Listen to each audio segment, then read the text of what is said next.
Welcome to Jane Jackson Careers, a podcast that takes your career to the next level. Here's your host, Jane Jackson, author of Amazon Careers bestseller, Navigating Career Crossroads.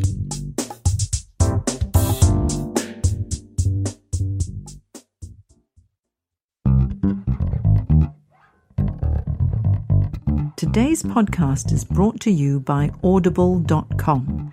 You can get a free audiobook download and free 30-day trial at audibletrial.com/Jane Jackson Careers.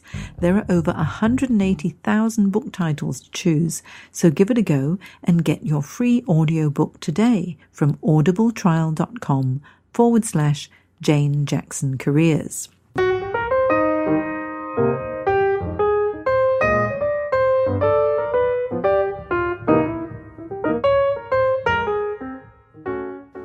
Welcome back to my Careers podcast, where I interview fascinating professionals who've made amazing career changes. Today, I'm honoured to introduce to you Esther McKay, the president of the Police Post-Trauma Support Group in Australia, author, keynote speaker, and advocate for veterans affairs and social justice. Esther is a retired forensic investigator, best-selling author, and social justice campaigner. She's a passionate and long-standing mental health advocate dedicated to raising awareness and reducing the stigma around mental health issues, improving conditions, and creating better support services. Esther has had a long career in the New South Wales Police Force, where she worked in forensic services before she was medically discharged in 2001 with post-traumatic stress disorder as a direct result of her forensic work. Despite her diagnosis, Esther has used her experiences to provide education, support, and inspiration to help others. She's written 2 best-selling books. One's called Crime Scene and the other Forensic Investigator, that provides a critical insight into life as a police and crime scene officer, as well as starting a vital conversation about mental health in the emergency services. Esther founded the police post-traumatic support groups within the Macarthur area in New South Wales, and she has worked actively and tirelessly for the past 10 years supporting and coordinating services to both serving and retired police who suffer from work-based trauma. Esther speaks regularly as a keynote speaker to government departments, universities, schools, and the corporate sector on mental health, women's issues, overcoming PTSD, and forensic work, all areas in which she is extremely passionate about. She's a patron of the Missing Persons Register and has served as an Australia Day ambassador for a number of years. And currently, she's working on her 3rd non-fiction book. Now, what a busy lady who's dedicated to helping the community. So let's welcome Esther to the show, and good morning, Esther. Good morning, Jane.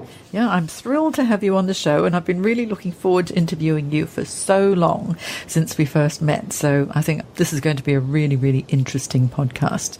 So thanks again. And how about, to kick us off, tell us a little bit about your early days and your childhood career aspirations. Well, when I was a child, interestingly enough, was involved in a bit of media with my mum, who set up a local radio station, and I was involved right from the very beginning when they had to apply for a licence and campaign to get the funding together. And then once it got off the ground, I actually did a bit of recording, and after that I when I left school, I went to work for the local newspaper. So again, I sort of ended up in media, and was there that I was interested in journalism. And I then went on to work at the Australian Consolidated Press Library, and I started to think about maybe going into law or policing, and ended up joining the New South Wales Police Force. But that whole circle came around from the very beginning when I started off with my journalism to end up being an author. It's amazing the way that your career path has progressed. So what was it that prompted you to go from journalism to joining the police force? I really had a passion for law. I really would have loved to have gone and done a law degree, but I just didn't have enough marks in my HSC to go through to uni. So it was just in the background all the time, and I just felt that policing was a good avenue for me to do something that I was interested in. And of course, when I joined the police, I didn't know it at the time, but I started to get interested in the forensic area, and it wasn't long before I moved into that area. So I think with forensic work, there's a lot of long, protracted investigation. So my writing skills were being honed all the time. I was doing a lot of writing, a lot of detailed writing about trace evidence and scenes and what have you. And so I guess the writing ability that I had going back to when I was younger was coming through again in my work in forensic. So that really was a solid grounding. But you know, when you joined the police force, there are so many different areas that your career could take you, so that our listeners will understand. When you joined the police force, how did your career progress to get into forensics? After 12 months, you go back to the police academy for your secondary training, and they have a whole heap of different sections that come down and explain what those particular areas of policing do. And we had a fellow come down and give us a talk about, it was called scientific investigation in those days. And I just found it absolutely fascinating. And I knew from that minute when he was giving that talk about the work that they did, that that's what I was going to do, and that was the area I was going to move into. So I just made that my plan. And of course, in those days, there wasn't many women in the force, let alone women going into forensic work. There was only, I think, one or two other women that had gone into that area. So it was very difficult. But, you know, I was going to give up on it too easily. So I just kept plugging away at it. And eventually I found myself a position and applied for it and was accepted. Going into forensics, I guess that actually appealed to your journalistic background as well, being into investigations and finding out more detail and really being curious about exactly how and why things happened. But being in forensics, when one of the few women in that area, what were the challenges there? One of the biggest challenges was the equipment. Nothing was the right size for a woman. You know, the gloves were all large. So all the gumboots that were supplied were large. The overalls were large. You know, there was never anything that fitted properly. So that was a difficulty from the start. And even in those days, we were in plain clothes. Like now you'll see them getting around with overalls on with forensic on the back. But just finding clothing that was suitable for a woman to look smart and be at work, but yet be practical. And I think I actually sort of set a trend in fashion for the girls, because I found these amazing shoes that were lace up, but they looked quite, you know, smart, but yet they were serviceable, so I could actually get in and do an initial investigation with what I was wearing, but then if I needed to get changed into overalls, I could kick them off and change what I was wearing pretty quickly. So it was, skirts were out. It wasn't like the crime scene shows where they're wearing high heels and lots of lipstick. It certainly wasn't practical to go dressed into a scene looking like that. So getting into forensics, I mean, that not everybody knows exactly what's involved. So can you tell us a little bit about what a typical day of a forensic investigator would be like? It's a huge discipline. There's so many different areas to forensic. And I think that's why I found it very stressful when I started there, because there was only on-the-job training. So I spent about 6 weeks in the car with a trained investigator just watching what he was doing. And one of the main things that you've got to learn is obviously to use a camera so that you can record everything.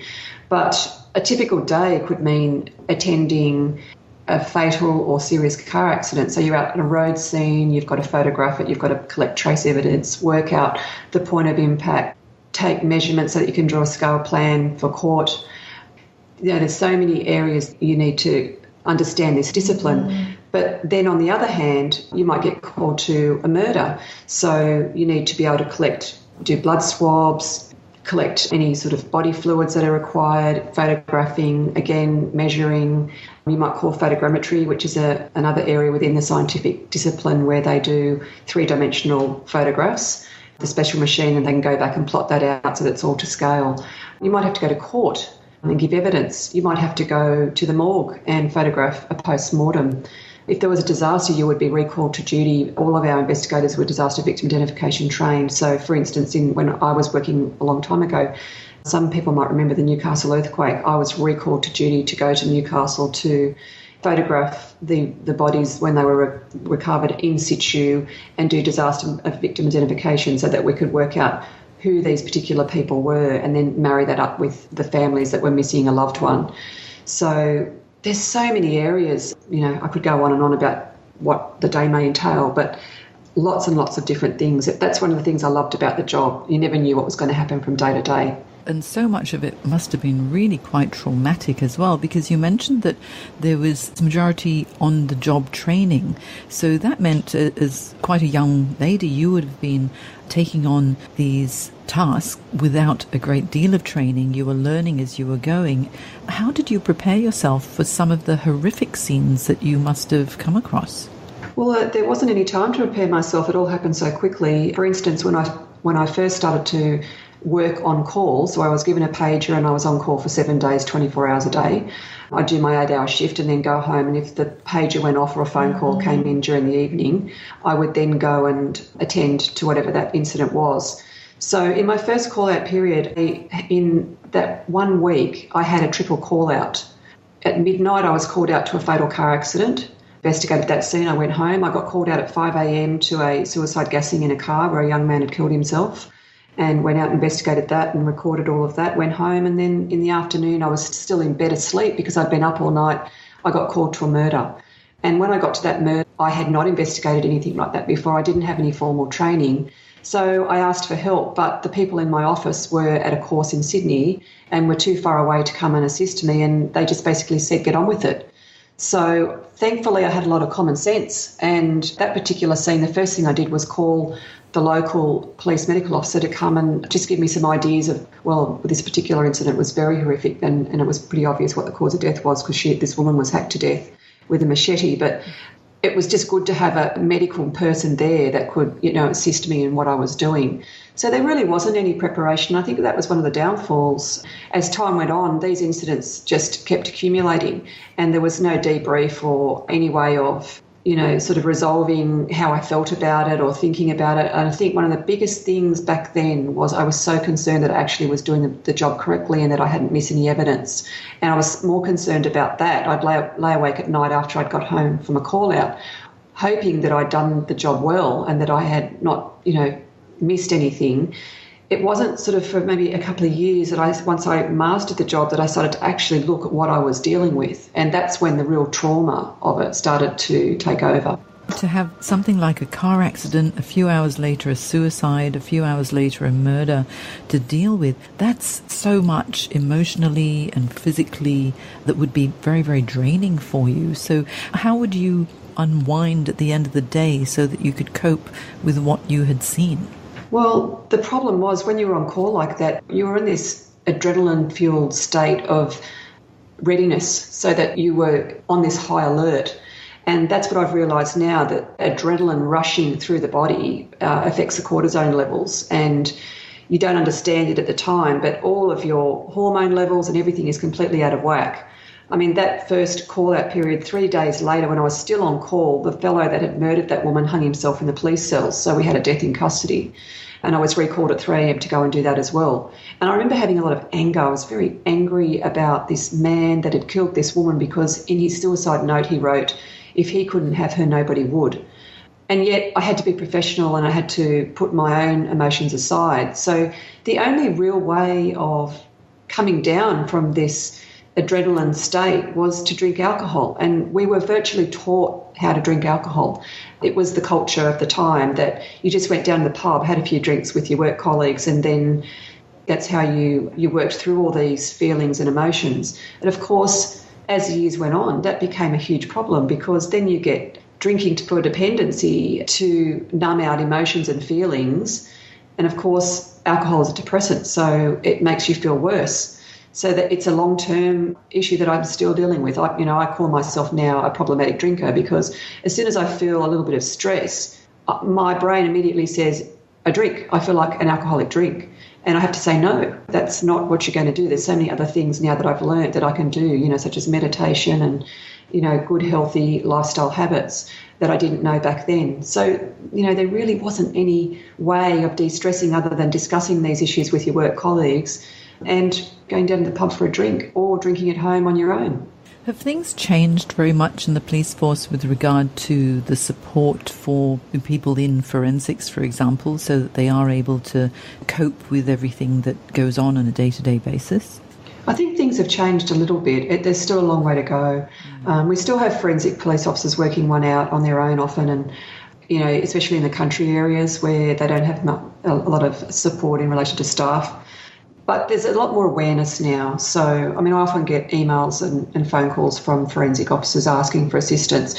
What we try and do now is that we try and prepare them, which is what we didn't have, so that they know what they're going to feel and how this is going to affect them, and give themselves some strategies of how to deal with the traumatic nature of the work they're going to be doing. They need a very, very good, strong support network, and whether that be family or friend or colleagues. They also need, a good counsellor, because often we need to discuss these horrific scenes with someone that's neutral, that can just help them, desensitise and debrief. It would be good if we could rotate them, but unfortunately it takes a long time to train these specialists now. I mean, there's years ago that we developed a diploma of applied science, which I actually worked on and wrote a couple of the subjects. So that diploma takes 4 years, and a lot of them are coming into the force with a science degree now. So they really don't want to let them go. I do think that rotation in and out of forensic work is a necessity, because you can't continue to just keep doing it for year in, year out without a break. So that's something that really needs to be done. And I would expect that giving comprehensive training for family members too, so they know how to support, their family member who's in the police force and experiencing quite horrific scenes on a regular basis, would be essential. Because someone doesn't know how to act or react when a police officer comes home after having quite a stressful day. I can imagine that emotions would just escalate, and there could be all sorts of other problems that occur as well. Oh, definitely. The family support is such an important area. And in the work I do with the trauma group, we have a spouse support coordinator that looks after the families and the partners and the parents. And what we're seeing now is we're seeing post-traumatic stress coming out in the children, officers that have suffered. So it's a generational thing. It affects everybody. And it's so important that everyone's educated. And there's a few good books around. I mean, a friend of mine, Dr. Roger Peters, he has written a book called Police Under Pressure, A Donkey on the Edge. And we have that on our website, on the Police Post Trauma Support Group website, and people can download that for free. And that little booklet is amazing how it describes burnout and compassion fatigue. And it allows police and emergency workers to understand how this can happen and how the exposures to the traumas changes one who is constantly exposed, and what you can do to sort of assist yourself and your family to have resilience and to care for yourself. How many years were you in the police force in total? 17. 17 years, long time. And then in 2001, you were medically discharged with post-traumatic stress disorder. And so how did you cope with that after you left the police force? Well, that was very distressing, because I loved my job and I was very passionate about forensic science and police as a whole career. And when I embarked upon that career, I expected to stay within that career right the way through to retirement. But it became very clear to me that, unfortunately, I'd been indelibly damaged by the exposures that I'd had when I was a young police officer in the early days of forensic work. And the post-traumatic stress was chronic. So I had been doing some courses at St John of God Hospital, and through those courses, I realised that I would need to move away from policing, which was a very sad decision to make. So I was medically discharged. However, way back in 1988, when I first started forensic work, I had written the opening page of my book, Crime Scene. And I knew at that time that there was going to be a story, but I didn't know what the story was. So it had taken so many, many years of my working life, to get to a point where I realised what that story was. So I decided that as soon as I was medically discharged from the police, that I would sit down and write that book. And at first I thought it was going to be a bit of a police yarn, something that would really only appeal to police officers themselves, and understanding the culture. But as I started writing the book, I realised that it wasn't a yarn at all. It was a very, very serious story about a young woman who had embarked upon this career, who had all these idealistic ideas about, how she was going to make a difference and the things she was going to do and achieve. But how that had become derailed over the years of these exposures to these traumatic scenes, and that the people that I'd come across and the families that I'd witnessed in such shocking, distressing times had impacted me, and I had ended up taking that completely on board. It was something that needed to be said, and it was a very hidden part of police work that I felt needed to be told. And once I started to unravel that story and tell it, I realised how important it was to get it out there. It must have been very good for you as well to get it out and get it all in writing, so that you could sort of resolve various issues for yourself too. And what about your other book, Forensic Investigator? How did that come about? When Crime Scene came out, I had the emails just started to flood in from all people of all walks of life, ways in which the story had impacted upon them and their family, their loved ones, their people that they knew. And a lot of those emails were from colleagues as well that I'd worked with. And one of them was a colleague called Jeff Bernasconi, and he wrote to me and said that he was so proud of the fact that I had stood up and spoken about the unspeakable, that he felt that we should all write our stories, and that he wanted to get his story out there, and he said he would like to put his hand up for me to write his story. And I was going originally to write a whole series of stories in the one book. So I interviewed a number of former forensic colleagues of mine, and all of their stories were absolutely amazing. But when I went and interviewed Jeff, I realised that his story was so complete and so important, I think, from a men's point of view of mental health, because female women sort of tend to talk about their feelings a little bit more, but men seem to bottle it up. And I felt with Jeff's story, it was not only from a man's perspective, which was going to be a challenge for me to write, but was also about country New South Wales. So it wasn't from a city metropolitan perspective, but from an outlying, isolated area where one of the things that came through when he was giving me his story and talking about it was that he often got called to jobs where he knew the people involved, and yet he couldn't stand back or ask to be taken off these particular jobs because there was literally nobody else to do it. So he had to put himself, I felt that I put my feelings aside in the work that I did, but this brought it to another whole level. So, yeah, that's how Jeff's book came about. Oh, just amazing. I'm so glad that you've written these two books, and you've got another book in the making. Are you happy to talk about what your third book is? Yeah, I've actually got two books that I've part written. One of them is it's a true account of some things that happened to me in the police force, and it's very much driven around women's issues and how crime impacts upon women in society.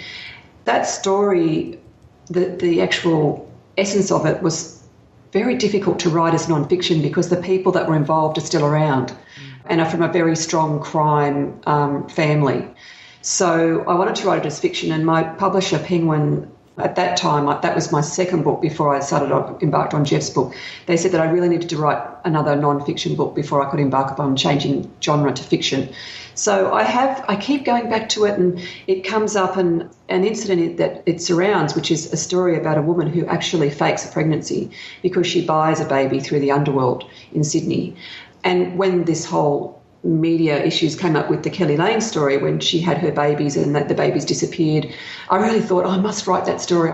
I just haven't felt the right urge to get onto it and do it. So recently I've started writing another book, which is a completely different genre altogether. It's non-fiction, but it's about a woman who worked El Caballo Blanco, which was a theme park in Sydney where the Spanish riding horses did daily shows. And I had actually worked there as a rider entertainer before I joined the police force, so I had an intimate knowledge of the whole show business scene and, the equine industry and how people worked in that sort of business. And it's about her life. She was in show business too herself when she was younger, and was an actor and then became a writer. And she also worked at Notre Dame, which was another well-known theme park in Sydney. So it's a story about hers. It's an unusual road for me to move into. It's completely different, but I'm really enjoying the process. And that sounds like a happy time in your life as well, from journalism through to being a rider in El Caballo Blanco. And then that's something that's just popped up that we didn't know about earlier in this podcast, Esther. You've kept that secret. Before going into the police force, you're a woman of many talents, many, many talents. And now I'm so glad that you're continuing to write more books, because your stories must be told. They sound absolutely amazing. And can I just ask you about being an author? Because, so many people think they've got a book. I think you've just got so many books in you. What do you find rewarding and what do you find challenging about writing? Well, I think writing is very isolating and it's solitary. And you hear this often by people that are writing books or have written books or trying to write. You really have to be completely self-motivated.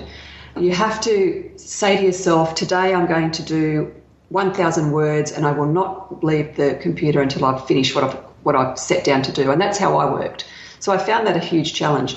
Just setting that time aside to feel like every day that book is getting further to the end so that you can complete the project. I mean, when I wrote Crime Scene, it took 3 years, and Forensic Investigator 2 years. So it's a big commitment.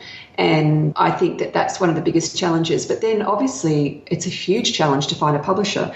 And this is where a lot of people find it very difficult. But in my situation, I was very lucky because at that time, my husband, who works in shipping, was moving a lot of Penguin books between Australia and the United States and England. And he had some connections with Penguin Books. So he was just chatting to someone down there and mentioned that I was writing this story. And they said, oh, that sounds really interesting. Tell her to send us the manuscript.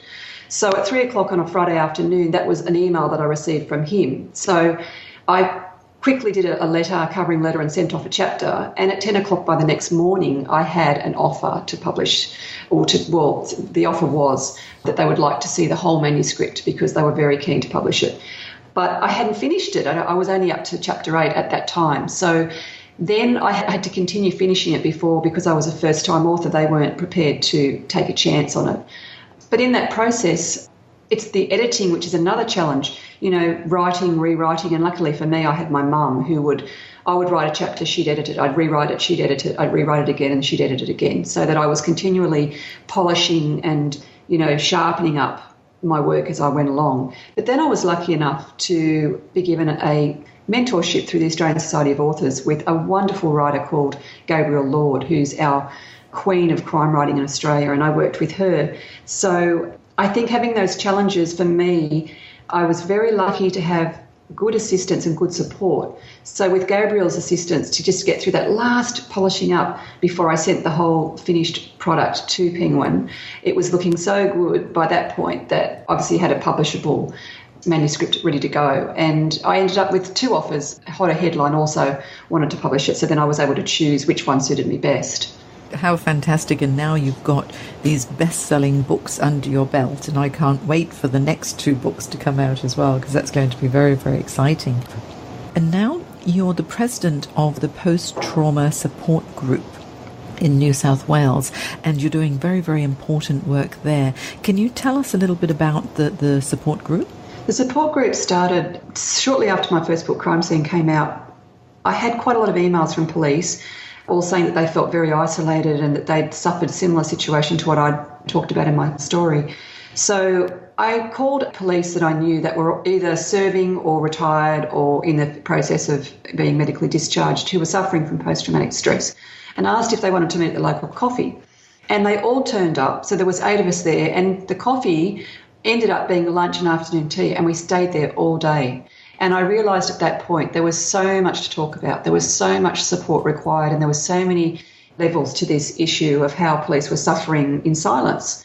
So that was how it got started on sort of a more casual basis. But as time went on and more people came on board, I advertised it in the police news, and a fellow called Bob Walsh came along who had retired just after 30-odd years of policing and wasn't diagnosed with post-traumatic stress or anything like that, although clearly, in his career he had suffered a lot.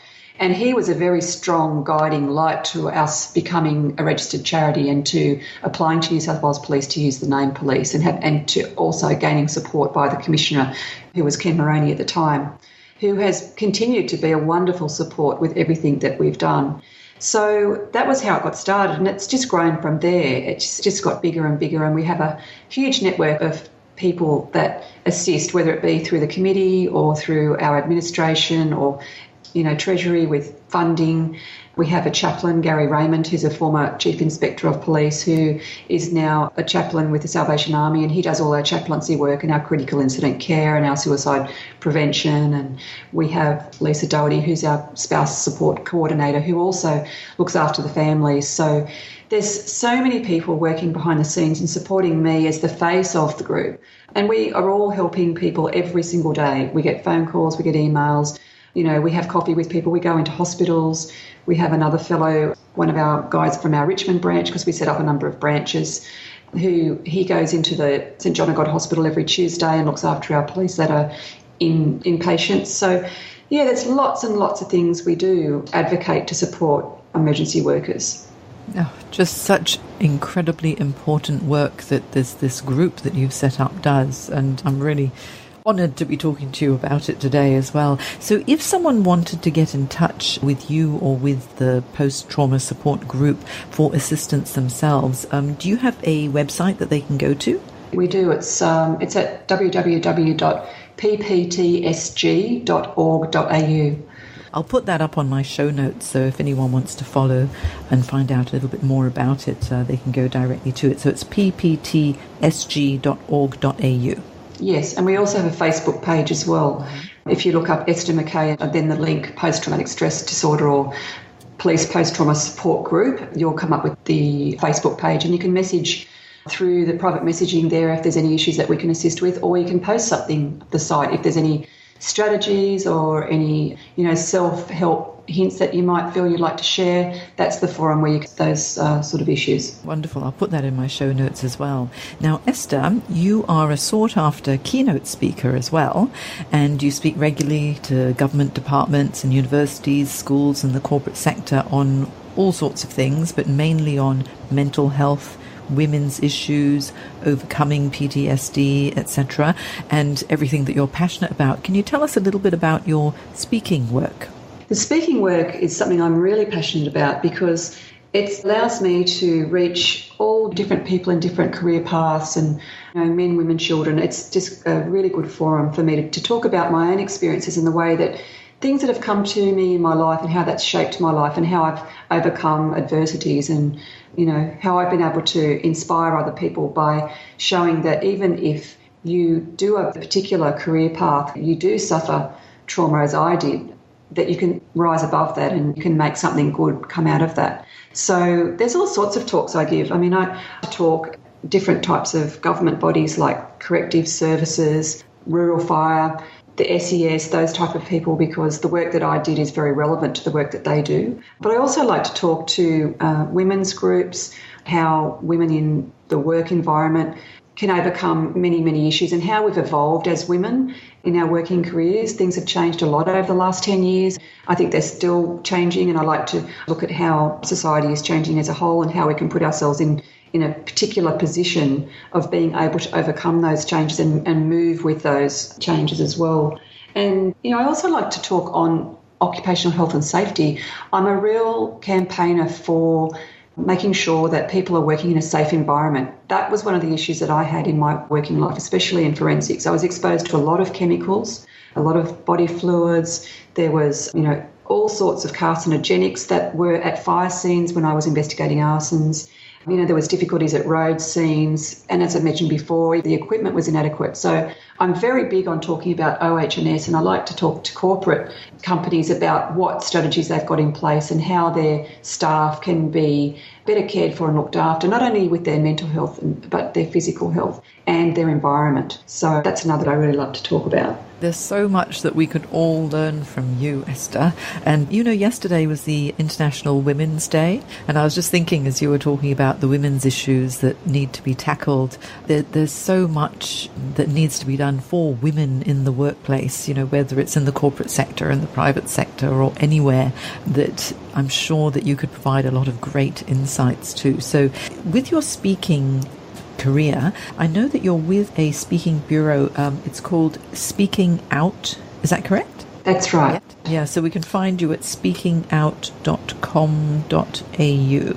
Mm-hmm. Yeah, honestly, just to have you come and speak to a group of women, I'm going to recommend you absolutely everywhere. Thank you. So inspiring. Now, Esther, it's been so interesting talking about your career path and everything that you've done, from riding horses in El Cabello Blanco, which is not in my bio, so you sneaky W, to being a journalist and then getting into the police force, specializing in forensics, leaving, going through a lot of mental marital trauma yourself, and then out of that was born 2 best-selling books, and now you've got your life as a in-demand keynote speaker as well. There's so many strings to your bow, and what a rich life, even though they've obviously been good times as well as very, very challenging and quite stressful times for you. It's made you just the amazing woman that you are today, and now you're the patron of the Missing Persons Register too, and having been an Australia Day ambassador, you're a treasure for Australia. You know what? I'm going to have you back on again. I want you back on, if you wouldn't mind, and you'd be happy to come on again to talk about your next 2 books, because both of them will be really, really interesting. I'm going to have all of your links to reach you on my show notes. So if you're looking to find Esther, it's esthermckay.com, and then there's speakingout.com.au if you want Esther as a speaker. If you're interested to find out more about the Police Post Trauma Support Group, it's pptsg.org.au, and I'll have all of these in my show notes in janejacksoncoach.com as well. So would you be happy to come on again one day, Esther? I'd love to. Thank you very much. You know, that means that you just need to get those books finished.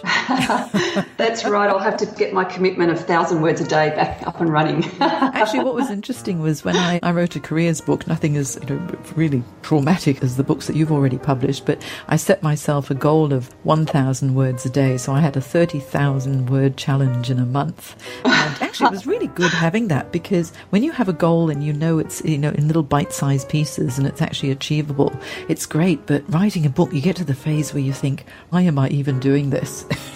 Oh, absolutely. I can identify with that. Gabriel Lord always says that it's like a birth. It's like a pregnancy. You go right the way through, and then at the end you get something beautiful to hold. So yes, or else, yeah. Or else you just fling it out into the world and say, there you go, do with it what you will.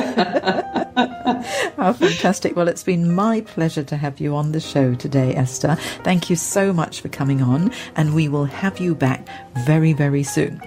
Thank you, Jane. Okay, thanks. Bye. Bye.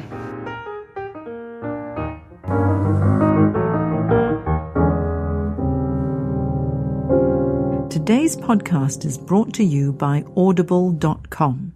You can get a free audiobook download and free 30-day trial at audibletrial.com/Jane Jackson Careers. There are over 180,000 book titles to choose, so give it a go and get your free audiobook today from audibletrial.com/Jane Jackson Careers. You've been listening to Jane Jackson Careers. Sign up to receive regular career advice at janejacksoncoach.com.